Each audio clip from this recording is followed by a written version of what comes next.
Un simple gesto de amabilidad puede cambiar el rumbo de una vida para siempre. Cuando la bondad es castigada y la injusticia prevalece, algunas personas eligen no quedarse en silencio. Esta es la historia de cómo un acto de compasión desencadenó una lucha contra un sistema corrupto que explotaba a trabajadores inocentes. Antes de escuchar este relato increíble, no olvides suscribirte al canal para más historias emocionantes. Mateo respiró hondo mientras observaba el reloj en el tablero del coche. 5 minutos más y llegaría puntualmente al trabajo, como siempre había hecho en los últimos 3 años. El técnico informático de 28 años había desarrollado una rutina precisa que lo llevaba desde su modesta casa en el centro de Sevilla hasta la tienda de electrónica donde trabajaba, pasando siempre por el mismo supermercado donde compraba su desayuno. Aquella mañana de martes, el aparcamiento estaba más concurrido de lo habitual. Mateo estacionó su coche compacto y caminó hacia la entrada cuando oyó un ruido sordo seguido de un gemido de dolor. Se giró instintivamente y vio a una mujer caída en el suelo, rodeada de bolsas esparcidas e intentando alcanzar sus muletas que se habían deslizado lejos de ella. «Señora, ¿se encuentra bien?» Mateo corrió hacia ella, con una preocupación genuina reflejada en su rostro. La mujer, de unos 30 años, tenía el cabello castaño recogido en un moño desordenado y vestía una chaqueta azul marino que ahora estaba manchada por la caída. «Yo tropecé», murmuró ella, claramente avergonzada. «Mis muletas resbalaron y no puedo levantarme sola». Mateo no lo dudó.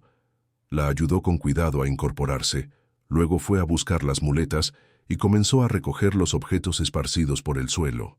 Documentos, una calculadora, algunas frutas que habían rodado debajo de un coche cercano.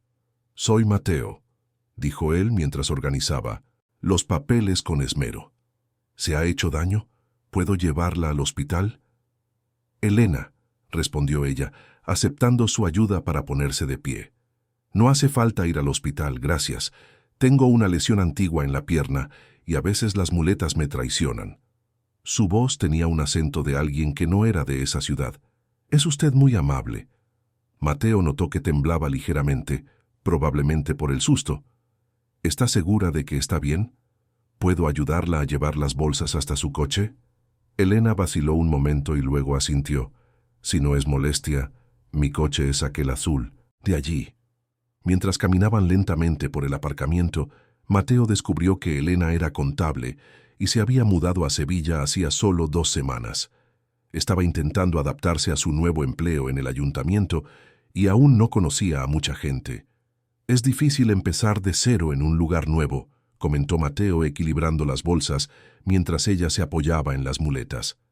«Yo nací aquí, así que no sé qué se siente, pero imagino que debe de ser un reto». «Lo es», coincidió Elena con una sonrisa débil, «especialmente cuando no tienes a la familia cerca y tienes que lidiar con complicaciones físicas». Cuando llegaron a su coche, Mateo ayudó a colocar las compras en el maletero. Elena lo observaba mientras él lo organizaba todo con cuidado, conmovida por la amabilidad espontánea de un extraño. «¿Cómo puedo agradecérselo?», preguntó ella. «Al menos déjeme invitarle a un café». «No hace falta», sonrió Mateo. «Cualquiera habría hecho lo mismo». Pero incluso mientras decía eso, sabía que no era cierto.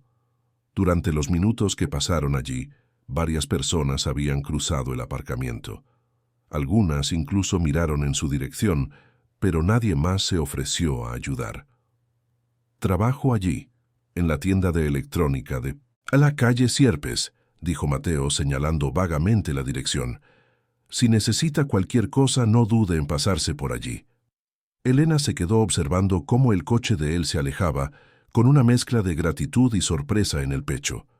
Se había mudado a esa ciudad esperando empezar de nuevo discretamente, pero no esperaba encontrar tanta bondad en su primera semana.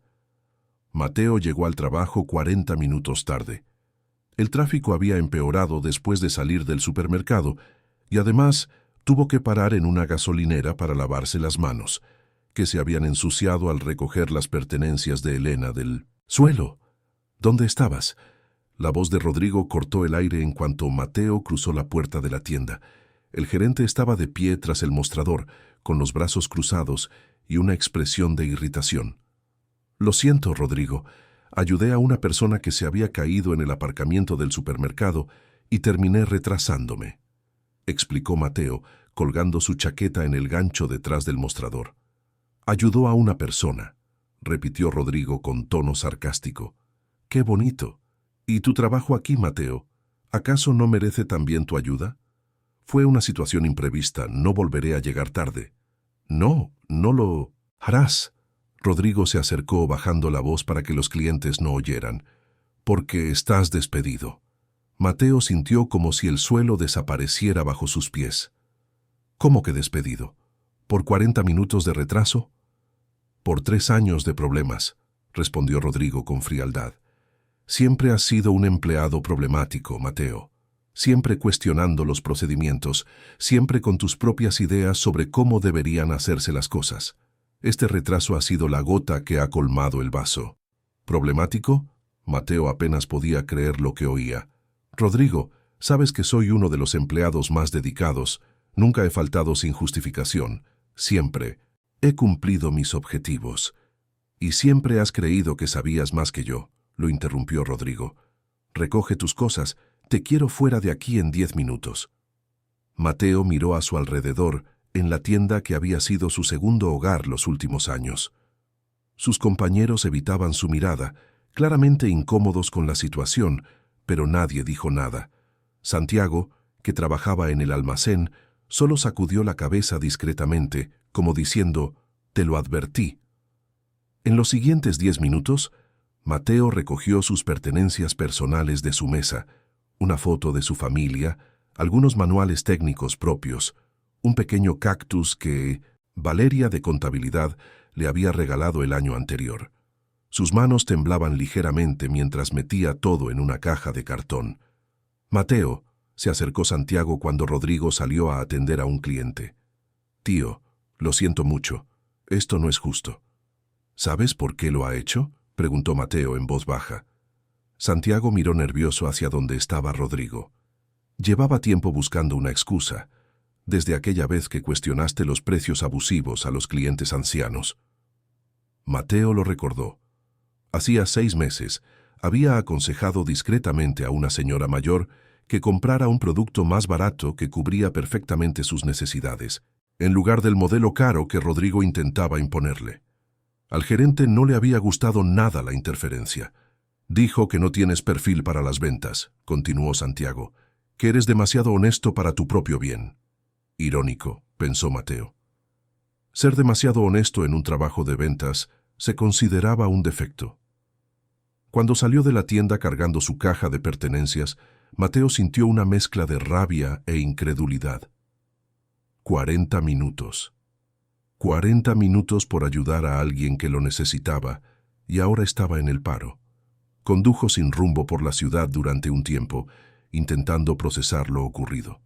Finalmente, se detuvo en una pequeña plaza en el barrio de Triana y se quedó sentado en un banco, observando a la gente pasar. Familias, parejas, trabajadores apresurados en su hora de almuerzo. Todos parecían tener un propósito, un lugar donde estar. Su teléfono sonó. Era su madre. «Mateo, cariño, ¿cómo ha ido el trabajo hoy?». Él vaciló. Su madre, Rosa, siempre se preocupaba por él. Como viuda que había sacado adelante a 3 hijos sola, ya tenía suficientes preocupaciones sin tener que saber que su hijo mayor estaba desempleado. «Ha sido diferente», respondió él, lo cual técnicamente no era mentira. «¿Estás bien? Tu voz suena extraña». «Estoy bien, mamá, solo cansado. Me pasaré por tu casa más tarde, ¿vale?». Después de colgar, Mateo se quedó mirando el teléfono. Tenía que empezar a pensar de forma práctica. Facturas que pagar, el alquiler que vencía la próxima semana. Necesitaba encontrar otro empleo rápido, pero por ahora, en lo único que podía pensar era en Elena y en cómo un simple gesto de amabilidad le había costado su trabajo. ¿Habría hecho ella lo mismo de saber las consecuencias? ¿Lo habría hecho él? La respuesta llegó al instante: sí, lo haría de nuevo. Algunas cosas eran más importantes que un empleo, aunque no lo pareciera en ese momento. Mateo se levantó del banco, se ajustó la caja bajo el brazo y caminó de vuelta al coche. No sabía qué le deparaba el futuro, pero sabía que no se arrepentía de haber ayudado a Elena. Esa certeza sería el único consuelo que tendría en las difíciles semanas que estaban por venir. Elena no podía dejar de pensar en el hombre amable que la había ayudado en el aparcamiento. Durante toda la semana, mientras se adaptaba a la nueva rutina en el ayuntamiento, se sorprendía imaginando si debería buscarlo para darle las gracias adecuadamente. La amabilidad desinteresada era algo raro en su experiencia de vida, y aquel gesto sencillo había marcado profundamente su primer día realmente difícil en la nueva ciudad. El viernes decidió pasarse por la tienda de electrónica durante la hora del almuerzo. Quería comprar una memoria USB nueva para el trabajo y, secretamente, esperaba encontrar a Mateo para invitarle a un café. Era lo mínimo que podía hacer por alguien que había sido tan servicial. ¿Puedo ayudarla en algo?, preguntó un joven rubio tras el mostrador cuando ella entró. «Busco a Mateo», dijo, Elena apoyada en sus muletas. «Trabaja aquí». El chico, cuya placa lo identificaba como Santiago, vaciló un momento, mirando con incomodidad. «Mateo, ya no trabaja aquí». «¿Cómo que no?». Elena sintió una opresión en el pecho. «¿Desde cuándo?». «Desde el martes», respondió Santiago en voz baja, mirando a su alrededor para asegurarse de que el gerente no escuchaba. «Lo despidieron». «¿Despedido?». Elena apenas podía creerlo. «¿Pero por qué?». Santiago vaciló de nuevo, claramente dividido entre la lealtad a su excompañero y la prudencia de no hablar mal de la empresa. Llegó tarde el martes y el gerente... Bueno, ya llevaba tiempo buscando una excusa. Elena sintió como si le hubieran dado un puñetazo en el estómago. El martes, el día que Mateo la había ayudado en el aparcamiento, el retraso había sido por su culpa. ¿Por 40 minutos?, preguntó ella, con la voz más aguda de lo normal. ¿Lo despidieron por 40 minutos de retraso? Santiago asintió con tristeza. Rodrigo, nuestro gerente, dijo que fue la gota que colmó el vaso. Pero todos sabemos que nunca le gustó Mateo. Demasiado íntegro para su gusto, si me entiende. Elena salió de la tienda en estado de shock. Mateo había perdido su trabajo por ayudarla. Por un acto de pura bondad humana, ahora estaba en el paro. La culpa la consumía como el fuego. Durante el resto del día, no pudo concentrarse en el trabajo. Inés, su supervisora en la contabilidad del ayuntamiento, notó su distracción durante la reunión de la tarde. «Elena, ¿está todo bien? Pareces preocupada». «Lo siento, Inés. Es que me he enterado de una injusticia hoy y no me la quito de la cabeza». Inés, una mujer de 50 años con cabello canoso y ojos bondadosos, se sentó en la silla junto a Elena. «¿Quieres hablar de ello?». A veces ayuda a desahogarse. Elena le contó toda la historia, la caída en el aparcamiento, la amabilidad de Mateo y ahora el descubrimiento de que lo habían despedido por el retraso resultante de su ayuda. «¡Qué situación tan terrible!». Inés sacudió la cabeza. «Pero no puedes culparte por ello, Elena. La decisión de despedirlo fue del gerente, no tuya. Pero si yo no me hubiera caído, si no hubiera aceptado su ayuda, entonces probablemente te habrías hecho más daño, y un buen hombre no habría tenido la oportunidad de demostrar su carácter», la interrumpió Inés gentilmente. «El problema no es su bondad ni tu necesidad de ayuda. El problema es un sistema que castiga a las personas buenas por hacer lo correcto». Las palabras de Inés resonaron en la mente de Elena durante toda la noche. Un sistema que castiga a las personas buenas. ¿Sería eso más común de lo que imaginaba? El sábado por la mañana decidió buscar a Mateo. Santiago había mencionado discretamente que él solía desayunar en la panadería de la Plaza Mayor los fines de semana, así que Elena decidió intentar encontrarlo allí. La panadería era pequeña y acogedora, con mesitas de madera y el aroma a pan recién hecho en el aire. Elena lo vio en cuanto entró, sentado solo en una mesa del rincón, removiendo distraído una taza de café mientras hojeaba los anuncios de empleo en el periódico local. ¿Mateo? Se acercó ella vacilante. Él levantó la vista, sorprendido. Elena, ¿cómo me has encontrado? ¿Puedo sentarme? Ella señaló la silla vacía frente a él. Claro, claro. Mateo cerró rápidamente el periódico y le acercó la silla. Me he enterado, dijo Elena sin rodeos en cuanto se acomodó. Lo de tu trabajo me lo contó Santiago. El rostro de Mateo se ensombreció ligeramente. Ah, Mateo, lo siento muchísimo. Es todo culpa mía. No es culpa tuya, respondió él con firmeza. Fue mi elección ayudarte. No me arrepiento. Pero has perdido tu empleo. Y tú podrías haberte hecho mucho daño si nadie te ayudaba, rebatió Mateo. Algunas cosas son más importantes que un empleo. Elena lo estudió por un momento. Aún estando desempleado y claramente preocupado por su situación financiera, podía ver las facturas organizadas junto al periódico, no mostraba arrepentimiento ni resentimiento. Eres una persona muy buena, Mateo. No soy mejor que nadie, se encogió de hombros. Solo hago lo que creo que es correcto. Y es precisamente eso lo que te hace especial. Elena se inclinó hacia adelante. Déjame ayudarte a encontrar otro trabajo. Trabajo en el ayuntamiento, puedo mirar si hay vacantes abiertas, dar referencias. No quiero que te sientas obligada. No es obligación, lo interrumpió ella. Es gratitud y además, vaciló un momento. Me gustaría conocerte mejor. Si tú quieres, claro. Mateo sonrió por primera vez desde que ella llegara. A mí también me gustaría. Estuvieron hablando durante 2 horas. Elena le contó su mudanza a Sevilla, huyendo de una relación tóxica y de un empleo donde era constantemente menospreciada. Mateo habló de su pasión por la tecnología y su sueño de abrir algún día su propia empresa de consultoría. ¿Por qué te fuiste de donde estabas antes?, preguntó Mateo. Elena removió su taza de café vacía. Mi antiguo jefe creía que las mujeres eran naturalmente inferiores en matemáticas. No importaba cuántos informes perfectos entregara, cuántos errores encontrara en las cuentas, siempre me veían como la ayudante del contable principal, que por cierto era un hombre incompetente, al que yo tenía que corregir constantemente. Eso es indignante. Peor aún, cuando finalmente confronté la situación, me dijeron que era difícil trabajar conmigo y que tenía problemas de actitud. Elena se rió con amargura. Es curioso cómo defender tu competencia profesional se considera un problema de actitud cuando eres mujer. Mateo asintió, comprendiendo perfectamente. Es parecido a lo que me pasó a mí. Rodrigo siempre decía que yo era problemático porque cuestionaba cuando intentaba vender productos innecesarios a clientes que no podían pagarlos. Entonces, los dos somos problemáticos, sonrió Elena. ¡Qué buena compañía!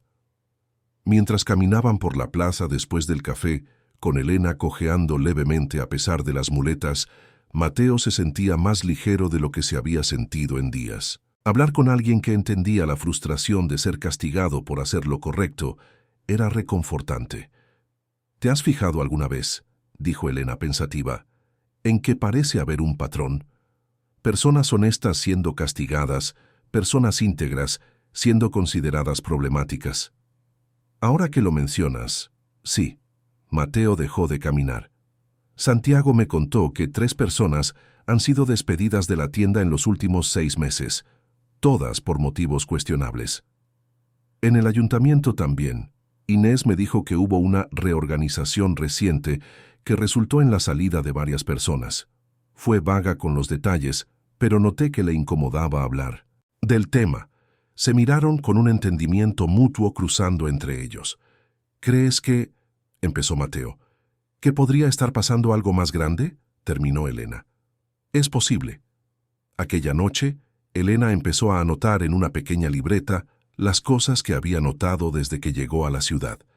Comentarios casuales de compañeros, pequeñas inconsistencias en los procedimientos del ayuntamiento, la extraña tensión que parecía existir entre algunos empleados. No era todavía una investigación, solo observaciones, pero algo le decía que Mateo tenía razón al cuestionar si existía un patrón mayor. Al día siguiente, domingo, Mateo la invitó a un picnic En 1908, el parque de María Luisa. Era una mañana soleada y se sentaron bajo un gran árbol, compartiendo sándwiches y hablando de todo y de nada. ¿Puedo hacerte una pregunta personal?, preguntó Mateo finalmente. Claro. ¿Tu lesión en la pierna fue un accidente? Elena se quedó callada un momento. No exactamente. Fue una agresión. Mi exnovio tenía problemas de ira. Un día perdió completamente el control. Mateo sintió una oleada de rabia recorrerle. Elena, lo siento mucho. Fue hace 2 años. La pierna nunca se recuperó del todo, pero estoy bien. De hecho, fue una bendición disfrazada. Me hizo darme cuenta de que tenía que salir de esa relación y de esa vida. Eres muy fuerte. No me siento fuerte la mayor parte del tiempo, admitió ella. Pero he aprendido que a veces la fuerza es simplemente seguir adelante, un paso a la vez. Mateo estiró la mano y tocó suavemente la de ella. No tienes por qué sentirte fuerte sola ahora. Por primera vez en mucho tiempo, Elena se permitió creer que quizás podía confiar en alguien de nuevo. Mientras el sol se ponía sobre el parque, caminaron lentamente de vuelta al centro. Por el camino pasaron por la tienda donde Mateo había trabajado. Las luces estaban encendidas y pudieron ver a Rodrigo a través del escaparate, gesticulando agresivamente hacia Santiago y otro empleado. Parece que les está echando una bronca, observó Elena. Rodrigo siempre ha sido así. Microgestión constante, nunca está satisfecho con nada. Mateo sacudió la cabeza. Me pregunto cuánto aguantará Santiago. Quizás no aguante mucho más, murmuró Elena, observando el lenguaje corporal tenso del joven a través de la ventana. Aquella noche, cuando se despidieron en la parada del autobús, ambos sabían que algo había cambiado entre ellos. Lo que había empezado como gratitud se estaba transformando en algo más profundo. Aunque encuentre otro trabajo pronto, dijo Mateo, me gustaría seguir viéndote. Si tú quieres. Quiero, respondió Elena sin dudarlo. ¿Y Mateo? Prométeme que no vas a dejar de ser quien eres solo para encajar en cualquier trabajo. Lo prometo. ¿Y tú me prometes que no vas a aceptar que nadie te trate como inferior? Lo prometo. Mientras el autobús de Elena se alejaba, Mateo se quedó pensando en lo extraño que era que algo tan malo como perder el empleo pudiera llevar a algo tan bueno como conocer a Elena. Quizás el universo tenía sus propios planes después de todo. La segunda semana de marzo trajo frustraciones crecientes para Mateo. Había enviado su currículum a todas las tiendas de electrónica, servicios técnicos y empresas tecnológicas en un radio de 50 kilómetros. Las respuestas, cuando llegaban, eran siempre las mismas. En este momento no tenemos vacantes compatibles con su perfil o nos pondremos en contacto si surge una oportunidad adecuada. Lo que lo dejaba perplejo era que muchas de esas empresas tenían anuncios de empleo publicados en los periódicos locales y portales de empleo, puestos para los que estaba claramente cualificado, algunos incluso con exigencias menores a su experiencia. Esto no tiene sentido, le dijo a Elena durante su encuentro habitual del miércoles en el café de la plaza. Habían desarrollado el hábito de verse 3 veces por semana, siempre a la misma hora, y esas charlas se habían convertido en el momento preferido del día para ambos. ¿Estás segura de que tu currículum está bien redactado?, preguntó Elena, aunque ya sabía la respuesta. Ella misma lo había ayudado a revisarlo la semana anterior. Tú misma lo viste. Está impecable. Mateo removió frustrado el azúcar de su café.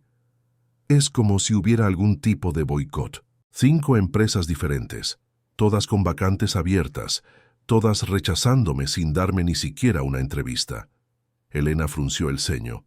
Durante sus anotaciones de la semana, había registrado 3 comentarios extraños de compañeros del ayuntamiento. Inés había mencionado que un empleado del sector de obras había sido despedido por cuestiones de conducta, pero cuando se le pidieron detalles, cambió rápidamente de tema. Diego, del departamento jurídico, había comentado casualmente que algunas personas en la ciudad están aprendiendo a no crear problemas, una frase que sonó más a amenaza que a observación. Mateo, ¿puedo hacerte una pregunta directa? ¿Tiene Rodrigo influencia más allá de su tienda? ¿A qué te refieres?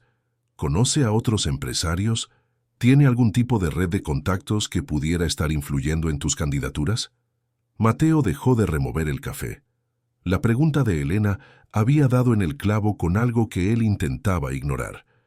Forma parte de la Asociación de Comerciantes local, y el supermercado donde te caíste son clientes importantes de la tienda. Rodrigo siempre presumía de sus conexiones. ¿Entonces es posible que estés saboteando deliberadamente tus oportunidades de empleo? ¿Sería legal eso? Elena soltó una risa amarga. Lo legal y lo ético son dos cosas muy diferentes, y personas como Rodrigo rara vez se preocupan por la ética. En ese momento Santiago apareció en la entrada del café. Parecía agitado, mirando nervioso por encima del hombro antes de acercarse a la mesa. Mateo, ¿puedo hablar contigo? Es urgente. Claro, siéntate. Santiago vaciló mirando a Elena. Es de confianza, aseguró Mateo. Puedes hablar delante de ella. Está bien. Santiago se sentó, aún pareciendo nervioso. Tengo que contarte algo sobre tu despido y sobre otras cosas que están pasando en la tienda. ¿Qué tipo de cosas? Primero, sobre ti. Oí a Rodrigo por teléfono ayer. Estaba hablando con alguien sobre cómo asegurarse de que ciertos elementos problemáticos no encontraran trabajo fácilmente. Mencionó tu nombre específicamente. Mateo y Elena intercambiaron una mirada significativa. Y segundo, continuó Santiago, bajando aún más la voz, encontré unos documentos que creo que deberías ver. Registros de ventas que no coinciden con lo que se reporta a la oficina central de la empresa. ¿Qué tipo de discrepancia?, preguntó Elena, activándose automáticamente su experiencia como contable. Productos que se venden a un precio y se registran en el sistema a otro.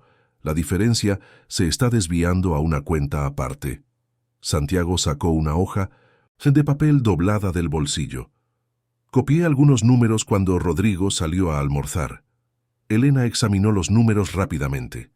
Incluso con información limitada, podía ver claramente el patrón. Esto es malversación de fondos, Santiago. Es un delito. Lo sé, por eso estoy aquí. Santiago miró directamente a Mateo. Rodrigo te despidió porque sabía que tarde o temprano te darías cuenta. Tú siempre lo revisabas todo 2 veces, siempre preguntabas cuando algo no tenía sentido. ¿Cuánto tiempo lleva pasando esto?, preguntó Mateo. Al menos 6 meses, probablemente más. Elena estaba haciendo cálculos mentales. Dependiendo del volumen de ventas, podrían estar desviando cientos de miles al año. Y no es solo en nuestra tienda, añadió Santiago. Oí a Rodrigo hablar de coordinar con otras unidades. Creo que esto está pasando en varias tiendas de la cadena. El silencio se apoderó de la mesa mientras procesaban las implicaciones. Mateo había perdido su trabajo no por un retraso, sino porque representaba una amenaza para un esquema criminal. Santiago, tienes que denunciar esto, dijo Elena. ¿A quién? ¿A la policía local? El comisario juega al póker con el dueño de la cadena de supermercados todos los jueves. A la oficina central de la empresa, entonces. ¿Con qué pruebas? Estos papeles que he copiado no son suficientes y si me descubren... Santiago sacudió la cabeza. Tengo novia, Elena. Está embarazada. No puedo perder mi trabajo ahora. Mateo puso una mano en el hombro de su amigo. Lo entiendo, Santiago. Ya has hecho mucho viniendo a contárnoslo. Después de que Santiago se marchara, Mateo y Elena se quedaron en silencio largo rato. Esto explica muchas cosas, dijo Elena finalmente. Tu despido, el sabotaje a tus candidaturas, eres una amenaza para ellos. ¿Y ahora qué? ¿Qué hacemos con esta información? Elena abrió su libreta de notas. Primero, vamos a organizar todo lo que sabemos. Luego pensaremos cómo obtener más información. Y después... vaciló. ¿Después? Después decidiremos si estamos dispuestos a correr riesgos para hacer lo correcto. Mateo la miró a los ojos. ¿Tú estás dispuesta? Creo que no tengo elección. Si no hacemos nada, más personas sufrirán. más personas íntegras serán castigadas por no ser cómplices. Aquella tarde, Elena volvió al ayuntamiento con una nueva perspectiva. Empezó a prestar atención a detalles que antes le pasaban desapercibidos. Conversaciones que se cortaban cuando ella se acercaba, miradas nerviosas entre compañeros, comentarios vagos sobre cambios en la administración. Inés estaba organizando archivos cuando Elena se acercó a su mesa. «Inés, ¿puedo hacerte una pregunta sobre el empleado de obras que fue despedido?» La mujer mayor vaciló mirando alrededor de la oficina.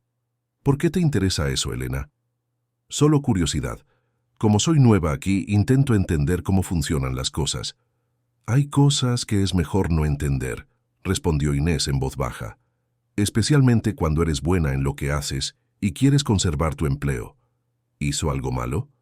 Al contrario, hizo algo demasiado bueno.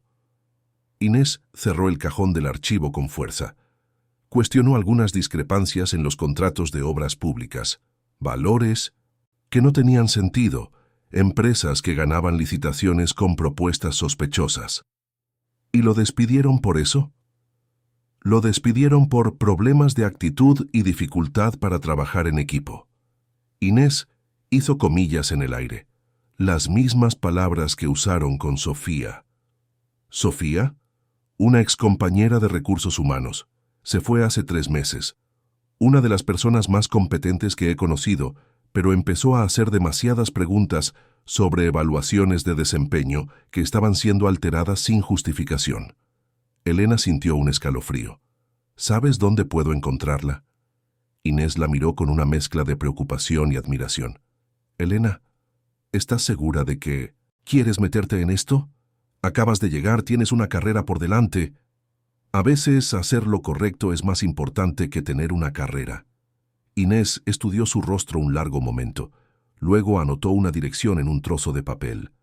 Ahora trabaja como autónoma. Consultoría de recursos humanos. Pero Elena, ten cuidado. Si realmente hay algo turbio ocurriendo aquí, a las personas involucradas no les gustará que husmees. Aquella noche, Elena llamó a Mateo y le contó su conversación con Inés.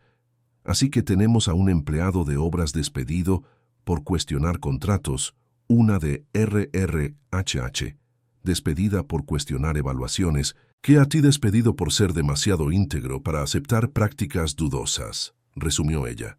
Y eso es solo lo que hemos descubierto hasta ahora, añadió Mateo. ¿A cuántas personas más habrán silenciado? Creo que ha llegado la hora de hablar con Sofía. ¿Te gustaría acompañarme mañana? Mateo no lo dudó. Claro, somos un equipo ahora, ¿recuerdas? La palabra equipo hizo sonreír a Elena, a pesar de la gravedad de la situación.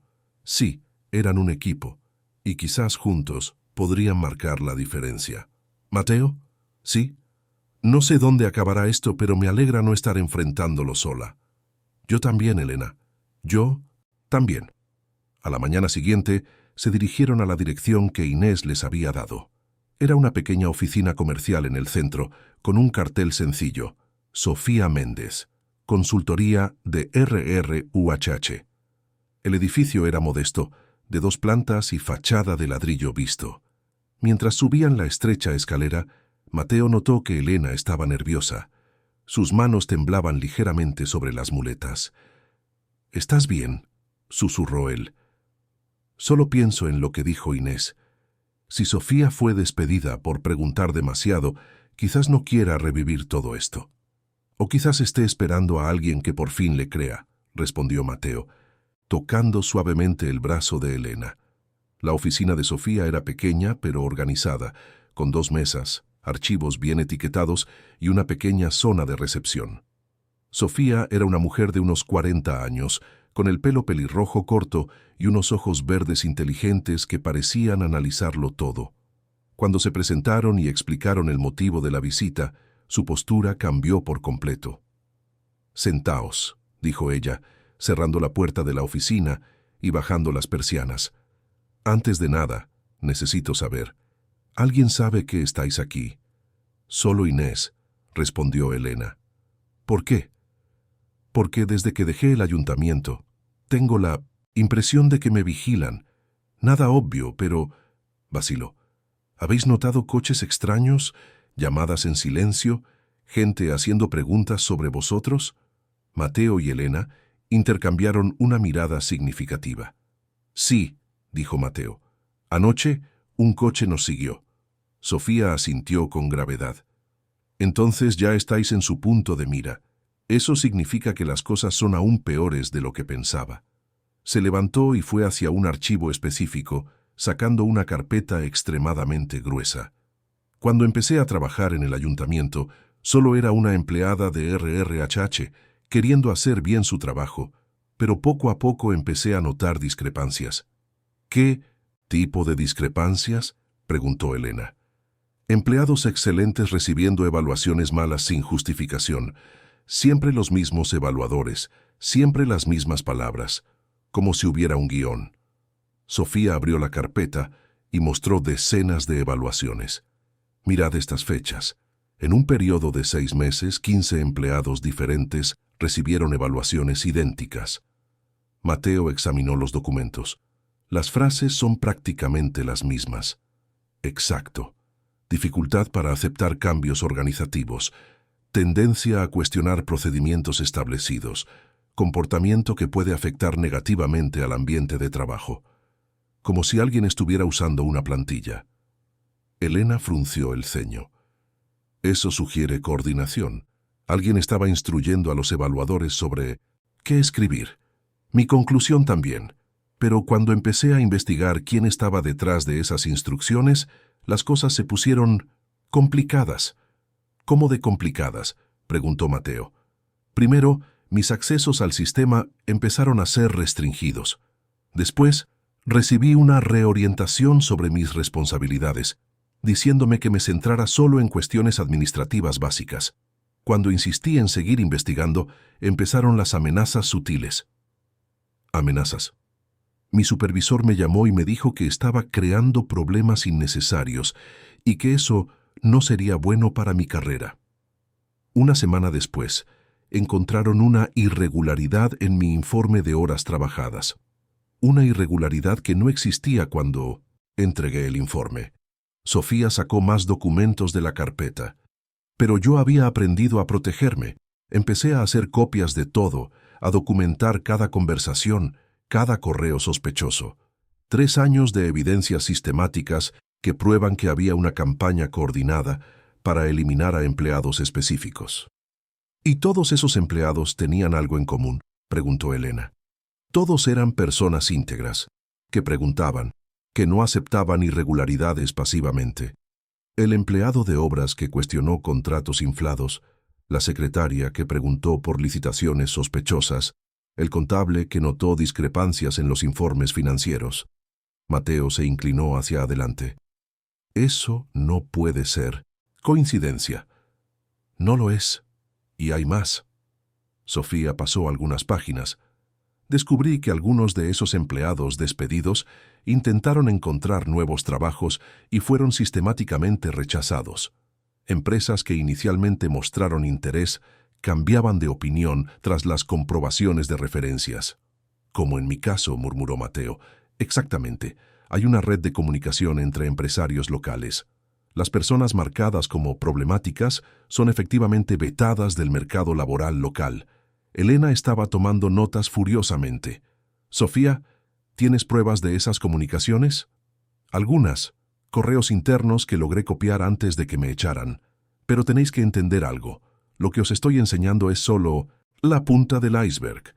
Si hay tanta sofisticación a nivel municipal, imaginaos lo que está pasando a nivel empresarial. ¿Sospechas que esto va más allá del ayuntamiento? Estoy segura. Algunos de los empleados despedidos trabajaban en empresas privadas. El patrón es el mismo. Personas íntegras siendo eliminadas sistemáticamente, siempre con justificaciones de problemas de comportamiento. Sofía mostró una cronología que había creado. Mirad estas fechas. Los despidos en el ayuntamiento coinciden con despidos en varias empresas locales. Es como si hubiera una coordinación temporal. Mateo estudió el gráfico. Como si alguien estuviera orquestando una limpieza simultánea en varias organizaciones. ¿Y sabéis qué es lo más aterrador? Sofía bajó la voz. 3 de las personas que fueron despedidas intentaron denunciar las irregularidades ante autoridades externas. Todas fueron desacreditadas antes incluso de que sus denuncias fueran consideradas seriamente. ¿Desacreditadas cómo? Información personal comprometedora filtrada a la prensa local, problemas financieros antiguos exhumados y dramatizados, relaciones personales cuestionadas públicamente. Elena sintió un escalofrío. Destruyen la reputación de las personas para invalidar sus denuncias. Es un sistema muy sofisticado de protección y control. Elimina a las personas peligrosas, intimida a las demás y desacredita a cualquiera que intente denunciar. Mateo se levantó y caminó hacia la ventana mirando a la calle. Sofía, ¿por qué estás dispuesta a ayudarnos? Tú ya has sufrido las consecuencias de cuestionar esto. ¿Por qué?, respondió ella con firmeza. Hace 3 semanas recibí una llamada de una chica de 17 años. Una joven que había sido despedida de su primer trabajo por problemas de actitud tras rechazar los avances sexuales de su supervisor. Estaba desesperada, culpándose, creyendo que había hecho algo malo. La voz de Sofía se quebró. En ese momento, me di cuenta de que mi silencio estaba permitiendo que más personas salieran heridas. Jóvenes inocentes pagando el precio de mi indolencia, mi cobardía. ¿La chica era Lucía?, preguntó Elena suavemente. Sofía asintió. Hija de Pedro Carmona, del sector de contabilidad del grupo empresarial. Un hombre bueno que siempre hizo su trabajo con integridad, hasta que su hija fue atacada por este sistema. ¿Conoces a Pedro? Trabajamos juntos en algunos proyectos hace años. Es una de las personas más honestas que conozco. Si él está metido en esto, es porque la cosa es muy seria. Sofía cerró la carpeta y miró directamente a Mateo y Elena. Así que os lo preguntaré de nuevo. ¿Estáis realmente preparados para descubrir cómo de profunda es esta corrupción? Porque una vez que empecemos, vosotros también seréis objetivos. Elena extendió la mano y tomó la de Mateo. Sofía, hemos pasado los últimos días descubriendo que nuestra ciudad entera está siendo manipulada por personas que castigan la integridad y premian la corrupción. ¿Cómo podríamos quedarnos en silencio? Y además, añadió Mateo, si no hacemos nada, Lucía y cientos de personas como ella seguirán sufriendo. Sofía los estudió durante un largo momento. Luego sonrió por primera vez desde que llegaron. Sabéis que esto cambiará vuestras vidas para siempre, ¿verdad? No hay vuelta atrás una vez que empecemos de verdad. Nuestras vidas ya han cambiado, dijo Elena. La cuestión ahora es si vamos a dejar que ese cambio nos destruya o si vamos a usarlo para marcar la diferencia. Muy bien, Sofía se levantó. Entonces empecemos. Pero primero tenéis que conocer a Pedro y tenéis que estar preparados para lo que nos va a contar, porque si estoy en lo cierto, estamos lidiando con algo mucho más grande de lo que cualquiera de nosotros imaginó. Y en ese momento, los 3 supieron que sus vidas nunca volverían a ser las mismas. La oficina de Sofía se transformó en el centro de operaciones improvisado del grupo. Durante los 3 días siguientes, se reunieron cada noche después del trabajo de Elena, organizando documentos, creando cronologías y conectando puntos que empezaban a formar un cuadro alarmante. «Mirad esto», dijo Sofía extendiendo una serie de evaluaciones sobre la mesa. Durante 2 años, ciertos empleados empezaron a recibir evaluaciones artificialmente bajas, siempre con las mismas palabras: dificultad para trabajar en equipo, resistente a los cambios, actitud cuestionable. Elena examinó los documentos. ¿Y todos estos empleados fueron finalmente despedidos? ¿O renunciaron bajo presión? El patrón es claro: identificar a personas demasiado íntegras, crear un historial falso de problemas de comportamiento y luego eliminarlas del entorno laboral. Mateo señaló un nombre en la lista. Javier Solís, lo conozco. Trabajaba en el área de compras del supermercado. Siempre fue muy riguroso con los proveedores, nunca aceptaba propuestas sospechosas. Fue despedido hace 8 meses, confirmó Sofía, oficialmente por insubordinación, extraoficialmente, porque descubrió que algunos proveedores estaban inflando precios y repartiéndose la diferencia con los gerentes. «Esto no puede ser solo incompetencia», dijo Elena, estudiando la cronología que habían montado. «Es demasiado sistemático, demasiado coordinado. Hay una inteligencia detrás de esto. Y recursos», añadió Mateo, «para sobornar personas, alterar registros, coordinar entre diferentes empresas. Eso requiere organización y dinero». Sofía asintió con gravedad. «Por eso me despidieron. Estaba llegando demasiado cerca de la verdad. Descubrí que las alteraciones en los registros de RRHH se hacían de forma remota, por alguien con acceso administrativo al sistema central». ¿Sistema central? El holding, el conglomerado que controla todas estas empresas locales. Supermercados, algunas tiendas, incluso contratos con el ayuntamiento. Todo el sistema de RRHH está centralizado. Elena dejó de escribir. Eso significa que alguien muy arriba en la jerarquía está coordinando esto. No es un gerente rebelde o corrupción aislada. Exacto, y esa persona tiene poder para destruir carreras, manipular registros oficiales y coordinar una red de complicidad. Aquella noche, Mateo caminó con Elena hasta la parada del autobús. El peso de los descubrimientos había cambiado el ánimo de ambos. Ya no estaban lidiando con injusticias aisladas, sino con un sistema complejo de corrupción. «¿Tienes miedo?», preguntó Mateo, cuando se detuvieron bajo la luz de una farola.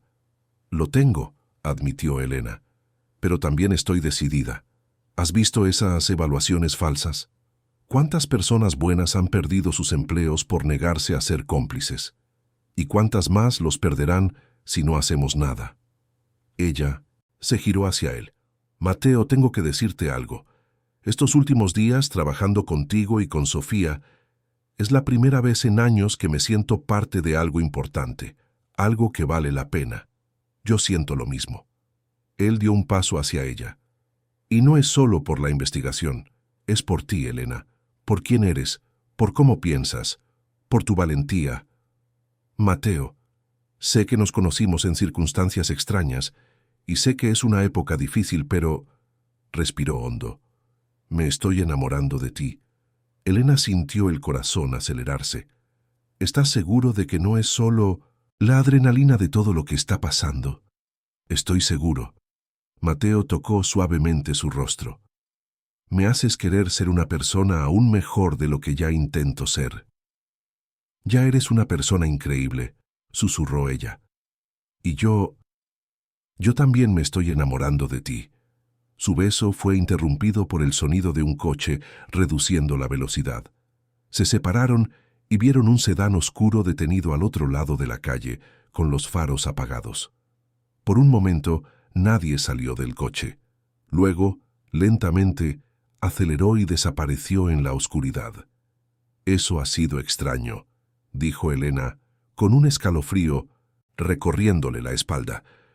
«Probablemente alguien perdido», intentó tranquilizarla Mateo, pero su voz tenía una tensión que no podía ocultar. Al día siguiente, Inés buscó a Elena durante la hora del almuerzo. «Tengo que avisarte de algo», dijo en voz baja. «El director administrativo hizo preguntas sobre ti ayer». «¿Qué tipo de preguntas?»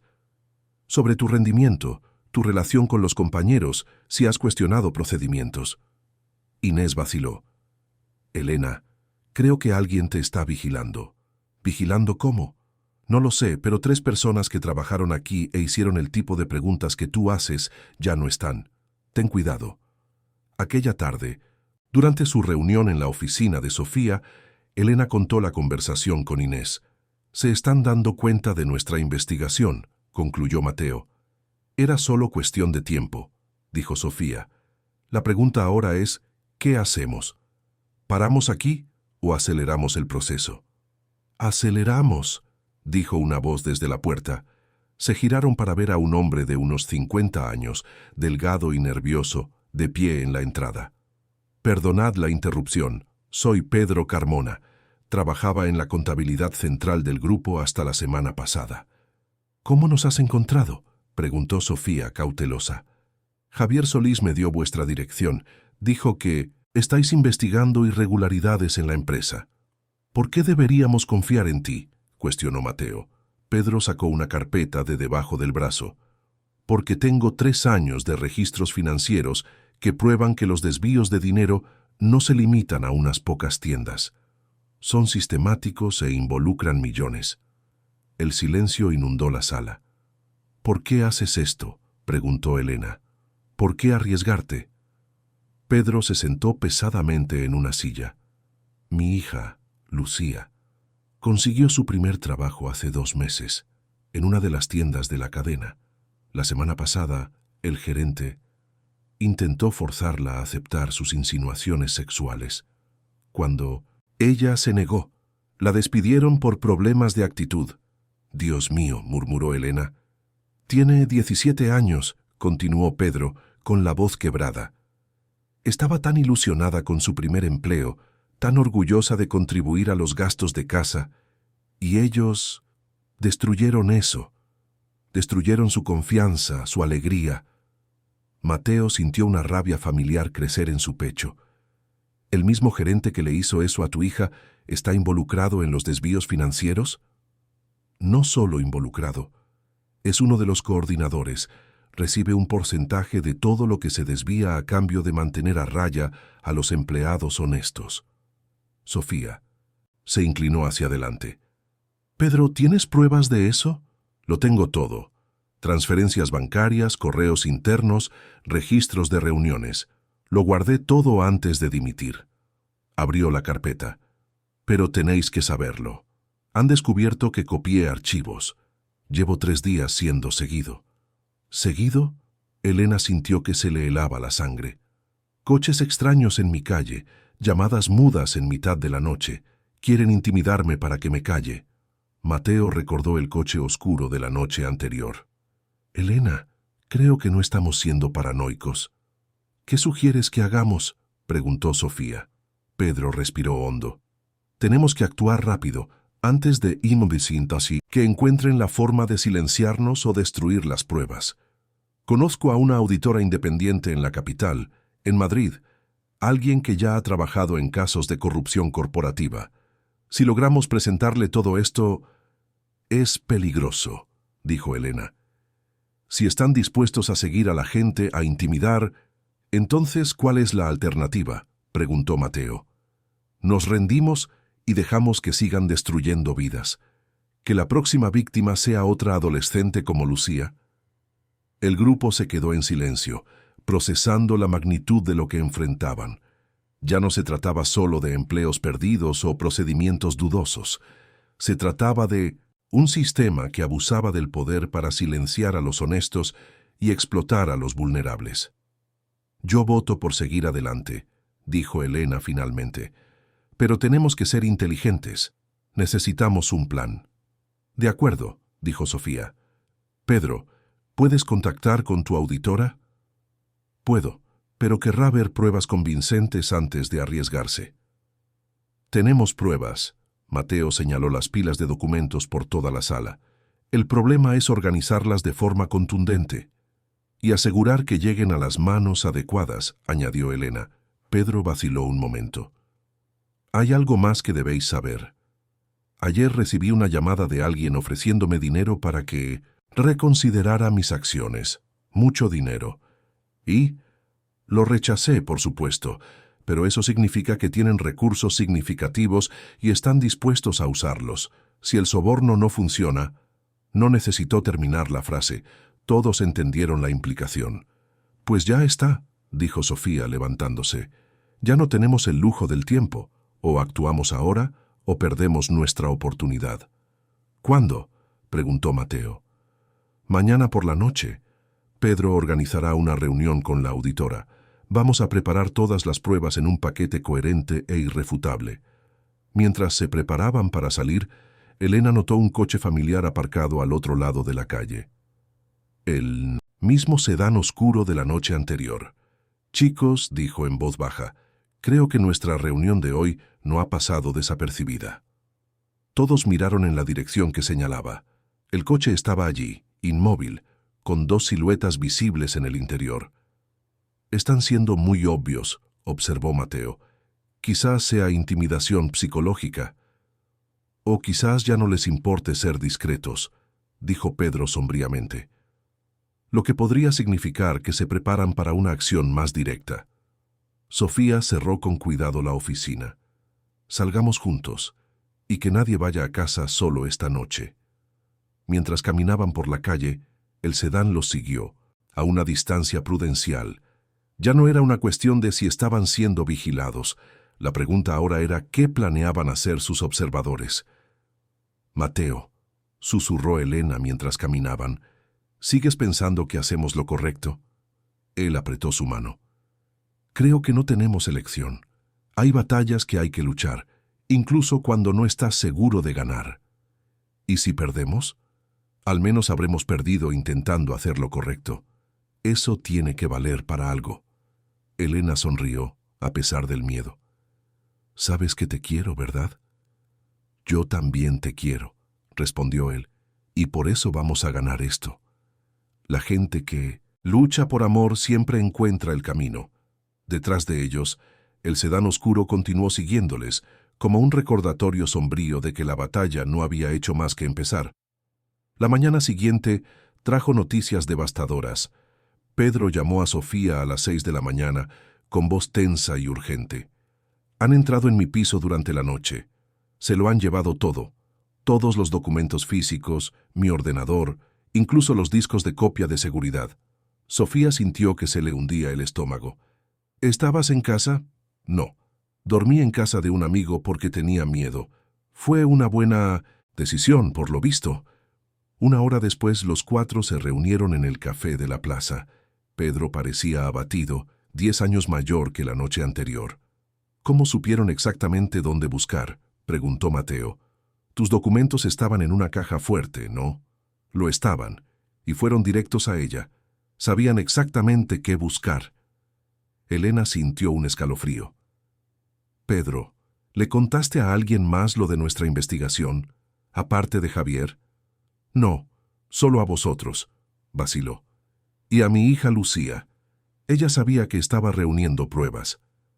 Tu hija no se lo contaría a nadie, ¿verdad?, preguntó Sofía. No intencionadamente. Pero Pedro se cubrió la cara con las manos. Ayer mencionó que Olivia, una amiga del instituto, le preguntó por mi nueva actividad. ¿Cómo lo supo? ¿Quién más está prestando atención? Mateo y Elena se miraron. La red de vigilancia era mayor de lo que habían imaginado. Tenemos que asumir que lo saben todo, dijo Elena. Nuestra investigación, nuestros encuentros, nuestros planes. Entonces, ¿qué hacemos?, preguntó Pedro. Sofía respiró hondo.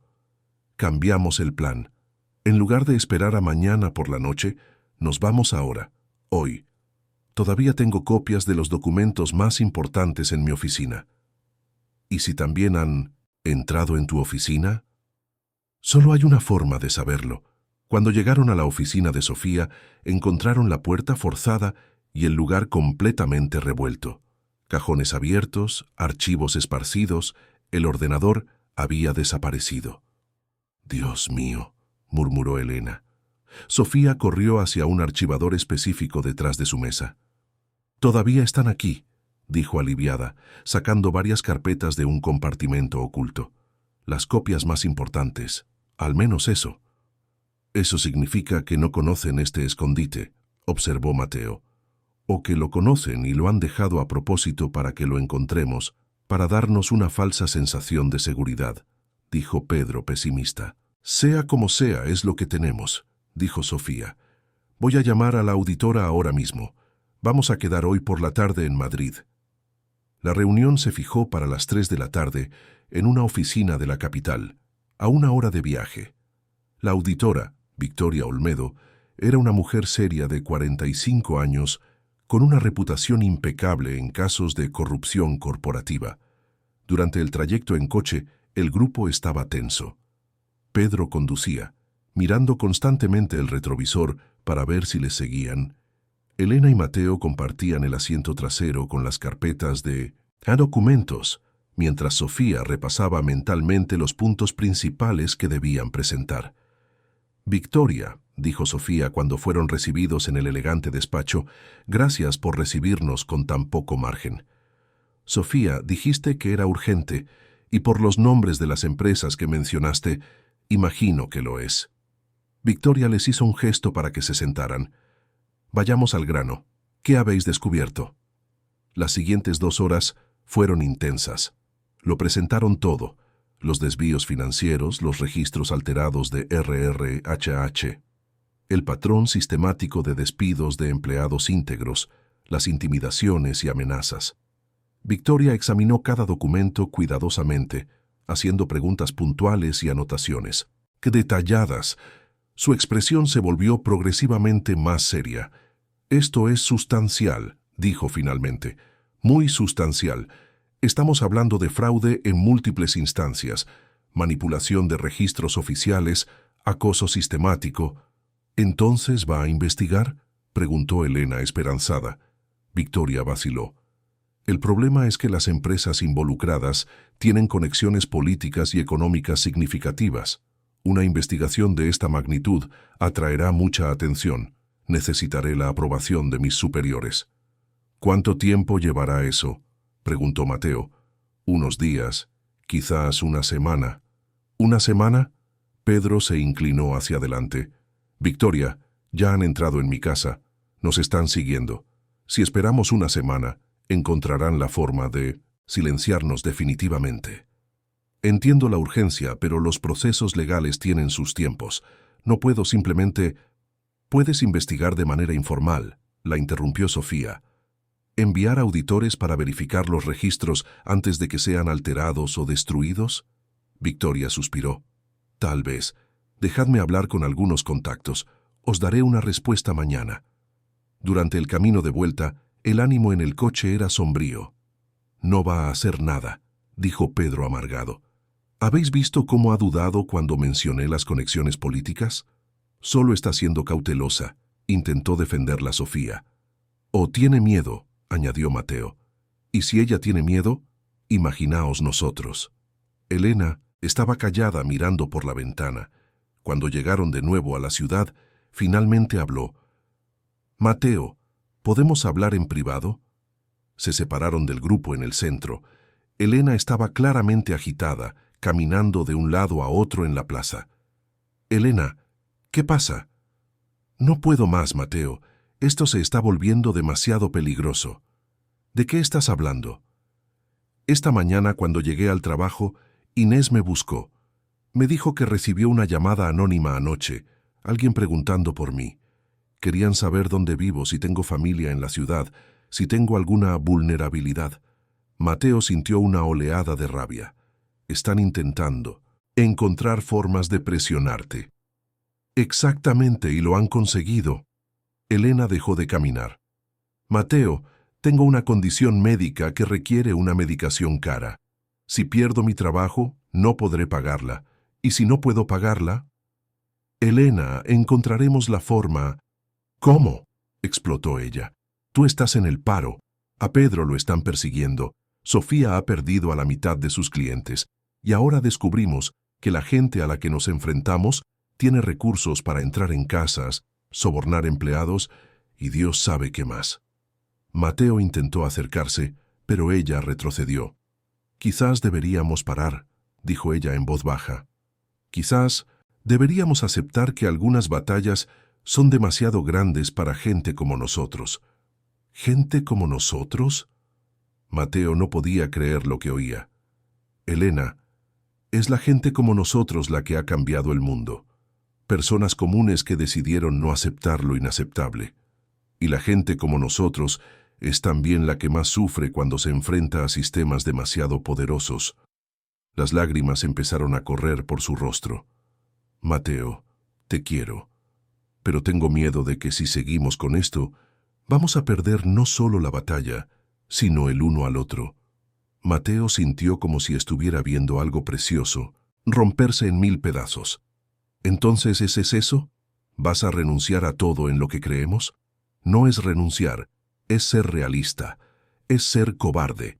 Las palabras salieron más duras de lo que Mateo pretendía.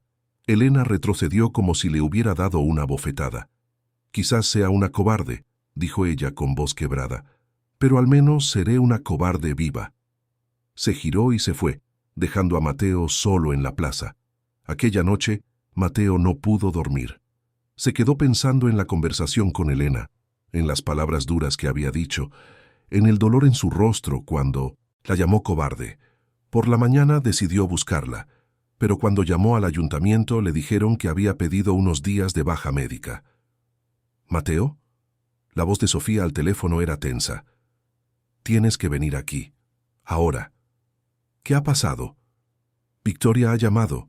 Ella no va a investigar. Dijo que tras una revisión más cuidadosa, no hay pruebas suficientes para justificar una investigación formal. ¿Cómo que no? Vio los documentos.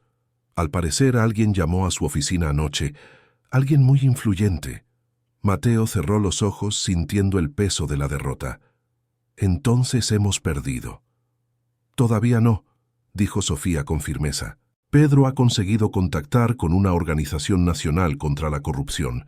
Están interesados en el caso. Pero necesitan más pruebas, y las necesitan rápido. ¿Qué tipo de pruebas? Registros originales de los sistemas internos de la empresa. Pedro cree que puede acceder al sistema central del holding de forma remota, pero solo por unos minutos antes de ser detectado. Mateo vaciló. Eso es intrusión informática. Es un delito. Mateo, han entrado en nuestras casas, nos han amenazado, han sobornado a las autoridades. Todavía nos preocupa la legalidad. ¿Y Elena? Ella lo sabe.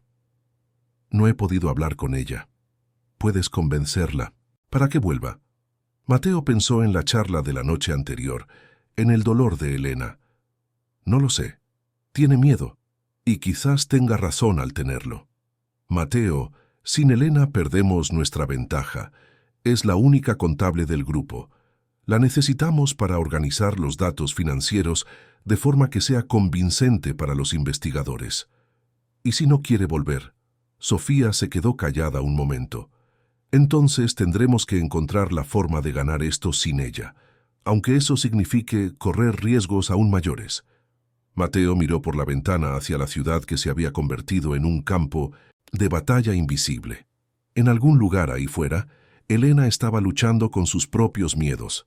En otro lugar, gente poderosa planeaba cómo silenciarlos definitivamente. Sofía, dijo finalmente, prepara la reunión con Pedro. Vamos a hacerlo. Con o sin Elena, vamos a terminar lo que empezamos. Pero aún diciendo eso, Mateo sabía que sin Elena había perdido más que una aliada. Había perdido a la persona que le hacía creer que luchar valía la pena. La cuestión ahora no era solo si lograrían exponer la corrupción, era si lograrían hacerlo antes de que el sistema al que se enfrentaban los destruyera por completo. 3 días después de la discusión en la plaza, Mateo estaba en la oficina de Sofía preparando la operación final cuando oyó unos pasos familiares en la escalera. Su corazón se aceleró al ver a Elena aparecer en la puerta, pálida pero decidida. ¿Puedo pasar?, preguntó ella vacilante. Claro, dijo Sofía rápido. Estábamos justo... Pedro, ¿puedes darnos unos minutos?, interrumpió Mateo, mirando directamente a Elena. Cuando se quedaron solos, el silencio se prolongó un tiempo que pareció eterno. Lo siento, dijo Elena finalmente, por haber huido, por haber dudado. No, la interrumpió Mateo, soy yo quien lo siente. No debí llamarte cobarde. No eres una cobarde, Elena. Eres humana. Tienes miedo como todos deberíamos tenerlo.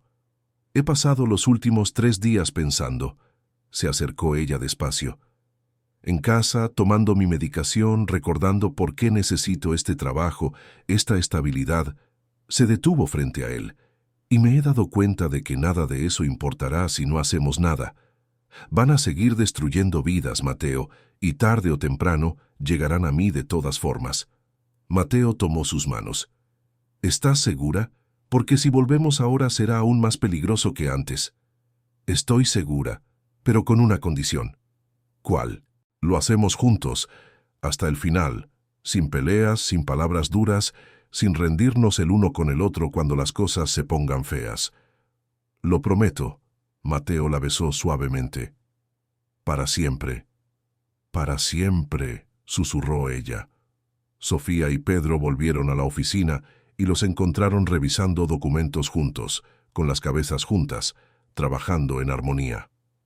«Bienvenidos de nuevo, pareja», dijo Sofía con una sonrisa, «porque vamos a necesitar toda la ayuda posible». Elena levantó la vista. «¿Qué ha cambiado estos días?» «La Organización Nacional contra la Corrupción ha enviado a una investigadora», explicó Pedro. «Llega mañana, pero quiere ver las pruebas organizadas de forma profesional y convincente. Y solo tenemos hoy para prepararlo todo», añadió Sofía.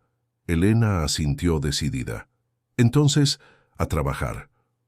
Las siguientes 16 horas fueron las más intensas de sus vidas.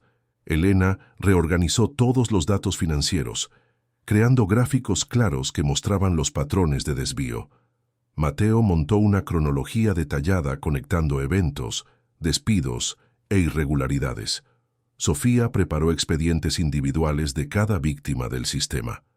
Pedro logró acceder remotamente al sistema central del holding durante exactamente 8 minutos antes de ser detectado, pero fue tiempo suficiente para descargar registros financieros cruciales que confirmaban todo lo que habían descubierto. «Mirad esto», dijo Pedro, imprimiendo páginas y páginas de datos. Registros de transferencias bancarias que muestran exactamente a dónde iba el dinero desviado, cuentas en paraísos fiscales, empresas pantalla, cuentas personales de ejecutivos. Elena examinó los números con los ojos iluminados. «Pedro, esto es oro puro. Con estos registros puedo probar no solo que hubo desvío, sino cuánto se desvió y exactamente quién se benefició». «¿De cuánto estamos hablando?», preguntó Mateo. «En los últimos 3 años, unos 8 millones en desvíos directos. Y eso es solo lo que hemos podido documentar». Sofía asintió con gravedad. «¿Y cuántas vidas destruidas?» «Para mantener este esquema funcionando, 62 despidos documentados por problemas de actitud en los últimos 2 años», leyó Mateo de sus notas. «Más incontables casos de acoso, intimidación y manipulación». A la mañana siguiente, se dirigieron a Madrid para encontrarse con la investigadora nacional, Rosa Alarcón. Era una mujer de 50 años, pelo canoso, ojos penetrantes y una reputación de no retroceder nunca ante un caso por presión política o económica. «Sabéis que os estáis metiendo con gente muy poderosa», dijo ella tras examinar el material durante 2 horas. «Gente que no dudará en usar todos los recursos a su alcance para protegerse». «Lo sabemos», dijo Elena, «pero también sabemos que si no hacemos nada, seguirán destruyendo vidas inocentes.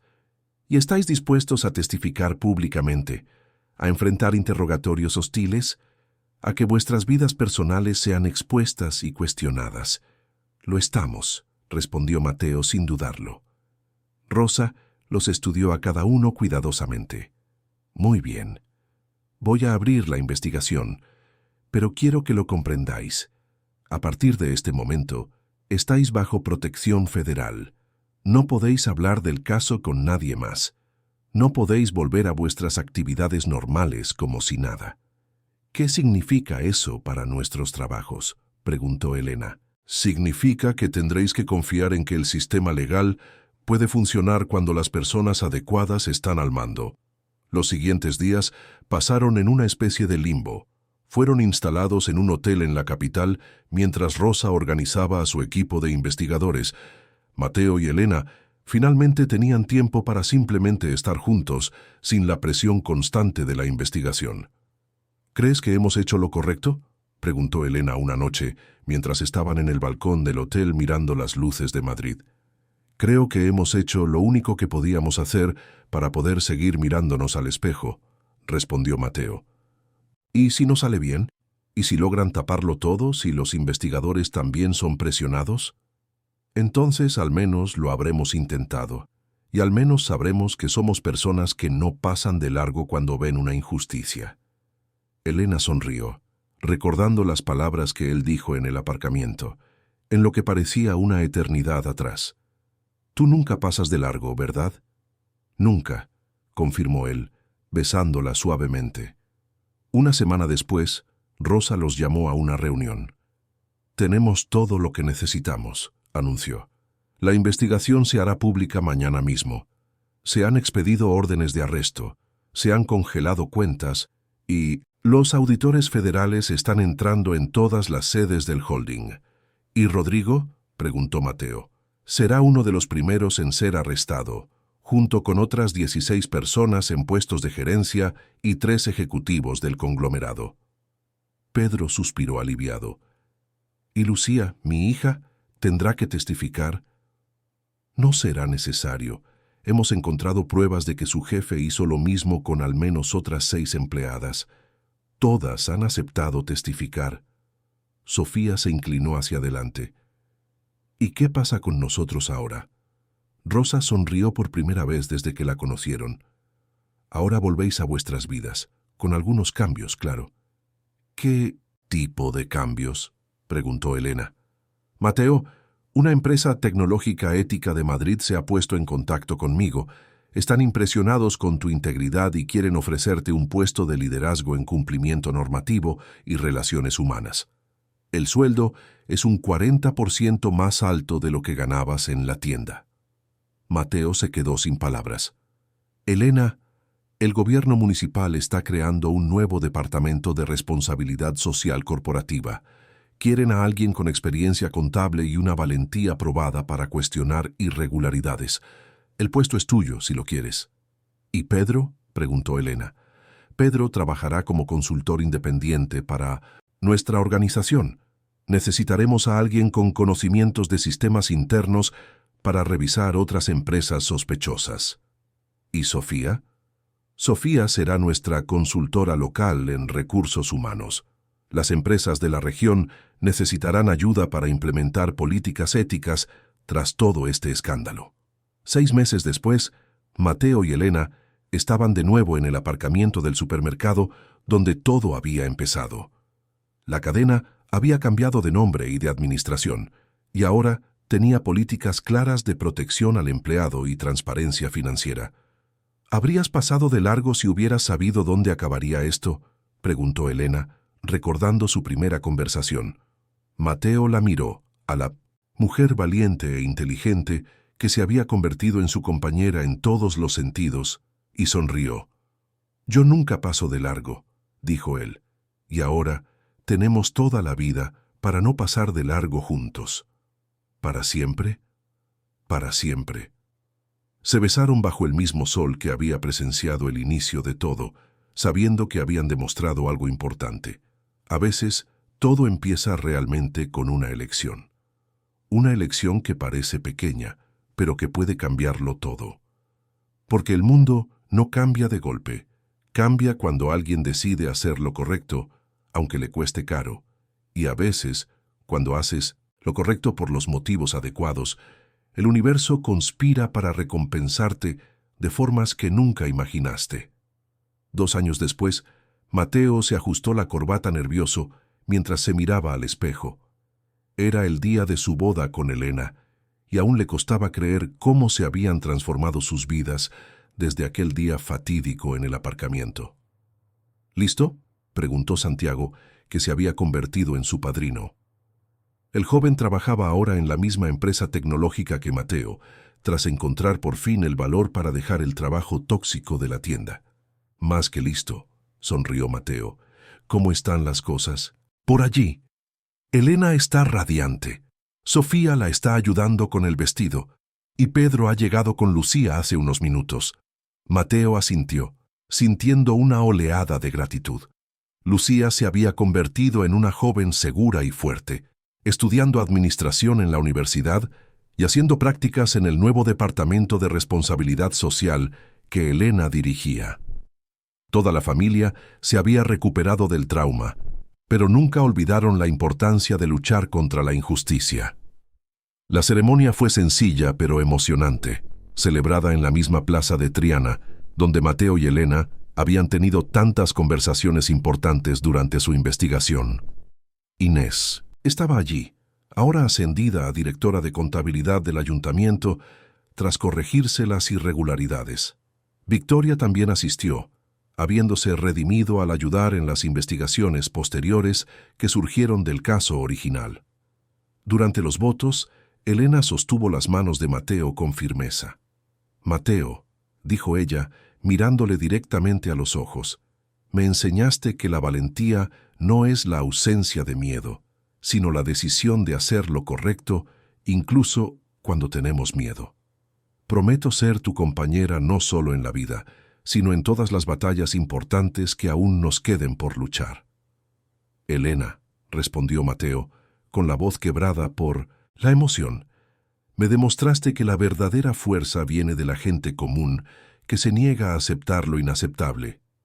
Prometo no pasar nunca de largo cuando me necesites y no dejarte nunca luchar sola». Los aplausos resonaron en la plaza cuando se besaron, sellando no solo su amor, sino su compromiso compartido con la justicia. Durante el banquete, Rosa Alarcón se acercó a los novios. «Sabéis que vuestro trabajo tuvo un impacto mucho más allá de esta ciudad, ¿verdad?», dijo con una sonrisa orgullosa. «¿A qué se refiere?», preguntó Elena. «El modelo de investigación que desarrollamos basado en vuestro caso ya se ha usado en otras 15 provincias. Decenas de tramas similares han sido expuestas, cientos de empleos protegidos y se han recuperado millones en fondos desviados». Mateo y Elena se miraron impresionados. «Pero lo más importante», continuó Rosa, «es que habéis demostrado que la gente común puede marcar una diferencia extraordinaria cuando decide no quedarse en silencio». Más tarde esa noche, cuando la fiesta había terminado y los invitados se habían ido, Mateo y Elena caminaron por la plaza iluminada por la luna. «¿Recuerdas cuando dijiste que quizás algunas batallas eran demasiado grandes para gente como nosotros?», preguntó Mateo suavemente. «Lo recuerdo, y me equivocaba». Elena sonrió. «He descubierto que no hay batalla demasiado grande cuando tienes a las personas adecuadas luchando a tu lado, y cuando crees que hacer lo correcto vale más que mantenerse a salvo». Se detuvieron en el banco donde se habían sentado tantas veces, ahora como marido y mujer, mirando hacia el futuro. «¿Cuál será nuestra próxima causa?», bromeó Elena. «Siempre hay algo, ¿no?», rió Mateo. «La semana pasada recibí una llamada de un empleado de la compañía de aguas de la ciudad vecina. Al parecer, hay algunas irregularidades sospechosas en los informes de calidad. Mateo, es broma». «Bueno, más o menos». Elena sacudió la cabeza, sonriendo. «Realmente no vas a cambiar nunca, ¿verdad?». «Espero que no. ¿Y tú?». «Nunca. Somos gente que no pasa de largo, ¿recuerdas? Es nuestra naturaleza». 5 años después, el Departamento de Responsabilidad Social Corporativa, dirigido por Elena, se había convertido en un modelo nacional. Mateo había sido ascendido a director de ética empresarial en su compañía y daba charlas regularmente sobre integridad en el trabajo. Pedro trabajaba como auditor independiente, especializado en detectar corrupción sistémica. Sofía había abierto su propia consultoría, ayudando a las organizaciones a implementar políticas justas de recursos humanos. Pero más importante que sus éxitos profesionales era el cambio que habían inspirado en su comunidad. La ciudad se había hecho famosa por tener tolerancia cero con la corrupción y por proteger a los empleados que denunciaban irregularidades. Jóvenes como Lucía crecían sabiendo que la integridad se valoraba, no se castigaba. Una tarde de domingo, Mateo y Elena empujaban el carrito de la compra en el mismo supermercado donde todo empezó cuando vieron una escena familiar. Una mujer anciana había tropezado y caído, con sus compras esparcidas por el suelo. Sin dudarlo, se acercaron a ayudar. Pero cuando llegaron, descubrieron que otras 3 personas ya estaban ayudando. Un adolescente recogiendo las cosas, una madre joven ofreciendo agua y un empleado del supermercado comprobando si la señora estaba herida. «Parece que nuestra ciudad ha aprendido algunas lecciones», observó Elena con satisfacción. «O quizás la gente siempre quiso ayudar», dijo Mateo. «Solo necesitaban ver que no serían castigados por hacer lo correcto». Aquella noche, mientras Mateo y Elena organizaban fotos de su boda y de todos los eventos importantes de esos años, Elena encontró una foto del grupo original.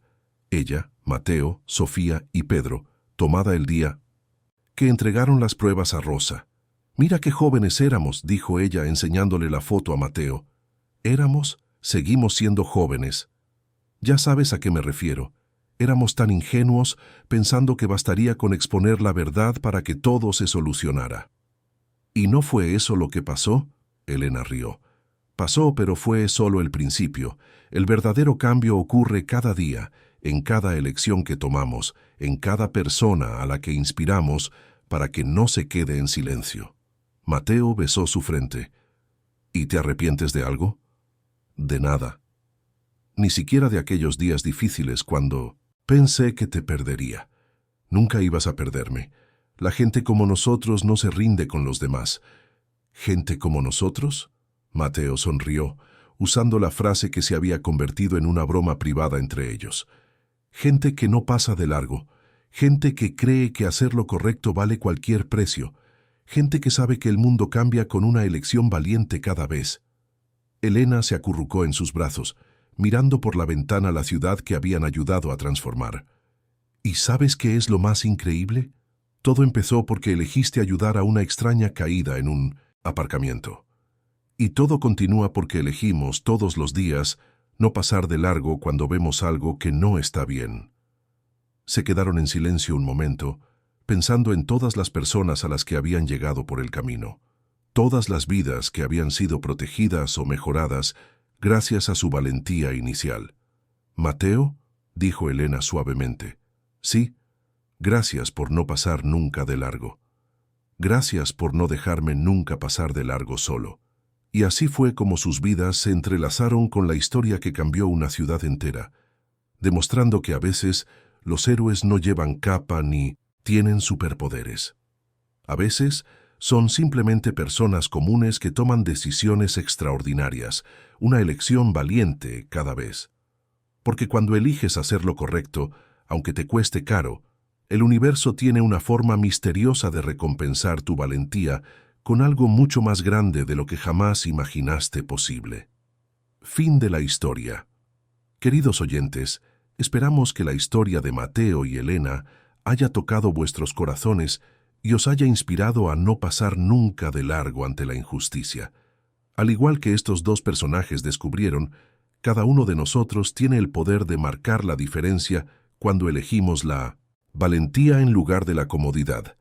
Si esta historia ha resonado con vosotros, no olvidéis suscribiros a nuestro canal para más narrativas que celebran la fuerza del espíritu humano. Dejad vuestro like si creéis que vale la pena luchar por lo que es justo y contadnos en los comentarios esos momentos de vuestras propias vidas en los que elegisteis no pasar de largo. Juntos podemos crear una comunidad de personas que creen que los pequeños actos de valor pueden transformar el mundo. Nos vemos en la próxima historia.